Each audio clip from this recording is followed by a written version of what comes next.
According to the Royal Institution of Chartered Surveyors, 9 out of 10 estate agents are now reporting a fall in house prices. Of course, this on top of the separate data obtained by the BBC, which certainly highlights that more than 23,000 people who did buy last year with a 100% mortgage, basically no deposit, could be seeing negative equity. Of course, negative equity being where the value of their home is less than the value of their mortgage. So a lot of grim news out there. Let's dive straight into it because Merryn Somerset Webb, the editor of MoneyWeek, joins us. Merryn, I was only joking, of course, but let's start with this.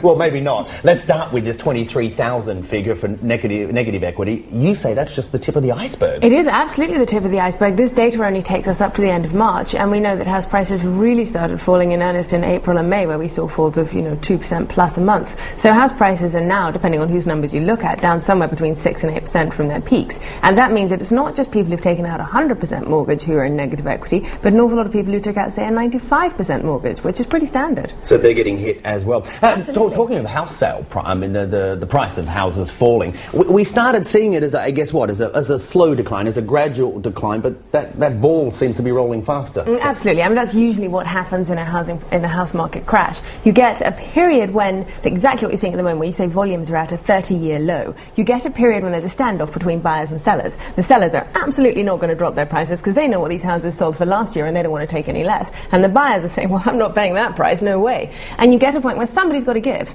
And it's certainly not going to be the buyers at the moment, it's got to be the sellers. So and that's what you've started seeing happening the last couple of months. The sellers having to take the prices they're offered. They're not setting the prices, they're now the price takers. And there's not much choice for them, right? So what we're seeing being sold now, as you say, is the sellers having to give in, cave in, and just accept. And we've only seen that in a small way so far. The volumes are so low, it's hard to say, that's happening in earnest. But over the next few months, you'll start to see people who have to sell. There are always people who have to sell for one reason or another, for financial reasons, for employment reasons, etc. And then you see people who realise that the house they're buying has fallen in price as well. So it doesn't make any difference if they accept 10% less. So over the next few months, I think you'll see the price falls accelerating even further.